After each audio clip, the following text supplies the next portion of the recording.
Other interesting political news, you have Biden appearing to freeze at a Juneteenth celebration. Now, this is first brought to us thanks to Sky News, and they say, quote, President Biden appeared to freeze during Juneteenth celebrations at the White House and began slurring words when speaking to the crowd. I mean, the picture is, right now the video hasn't played yet. Actually looks pretty dressed up. He did suit up, as all men should. He has a rare United States lapel pin, which in DC these days is a pretty rare thing. Usually have other countries on there. He's actually dressed up pretty good. So, but what happens when they play the video? It's only about 40 seconds long. And again, I was going to say, in this case, it's probably going to be different from the the D-Day commemoration, where, again, after that, we saw the full video where he appeared to be squatting before sitting down, and his face looked like he was relieving himself. And the later video did show that he eventually did sit down, as well as the other people. That being said, he was still very hurried off stage, and he made some very awkward facial expressions. Granted, some people might say my whole face is awkward. Point taken. But nevertheless, he looked a little bit more awkward, I would say. Now, without too much further ado, go ahead and play this. It's only about 40 seconds long. And again, from a still frame image, this actually looks like it could be used on a campaign trail. It's him standing next to Kamala. They're both suited up. Looks like his suit is even ironed. He looks not really happy, but let's play the video.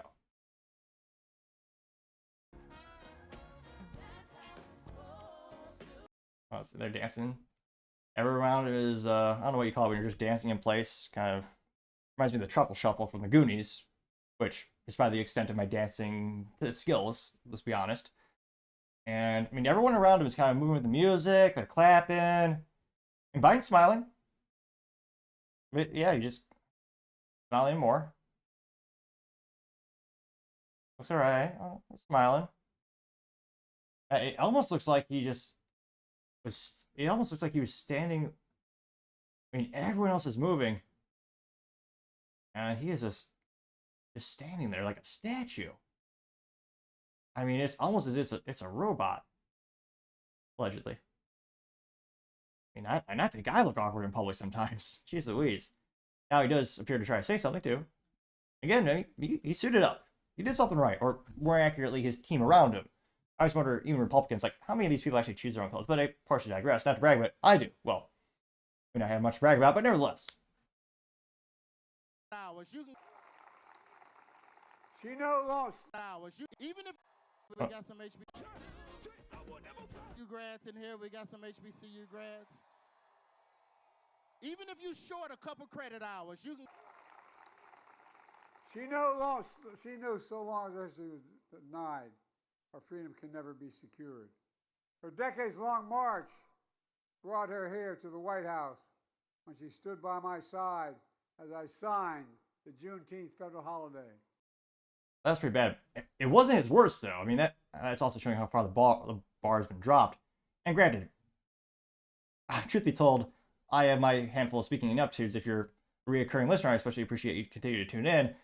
That's kind of a reoccurring theme on the show. And I do have a theory. The more people that click the subscribe button, the more articulate I've become, and my speaking skills rather have improved. I don't think it's a coincidence that the more subscribers I've gotten, the better I've gotten at speaking. So if you can click that subscribe button, yet again, I appreciate it, and it might fuel my theory that is a cure for my speaking ineptitudes after all. And let's scroll back and listen to that one more time.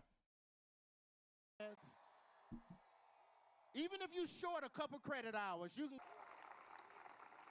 She no loss. She knows so long as she was denied, our freedom can never be secured.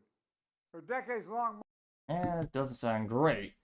And we're pretty viral. Got 861,000 views and 2.1 thousand likes. So not very many people liked it. Some of the top comments come from Tom, simply said, not fit to serve, getting 142 likes, which the U.S. government did agree. The Department of Justice did not prosecute Biden for the improper storage of classified documents because they thought he was a feeble old man unable to pay trial. Which, again, you could hold the nuclear launch codes and leave the country, but you're not fit to go to trial. Now, Johnny UTD said this guy is actually running for another term, getting 558 likes. Jake says he needs to be put in a home care bro, getting 316 likes. Rob Robinson, catchy name, kind of cheating using the same name twice, but nevertheless, we'll allow it. Rob Robinson says it would be criminal, no pun intended, if someone as awful as Trump is elected principally because Biden is perceived as being too old to do the job, unquote. As you can see, not enough people click the subscribe button because I immediately started stuttering again. My speaking ineptitude is going through the roof, some might say.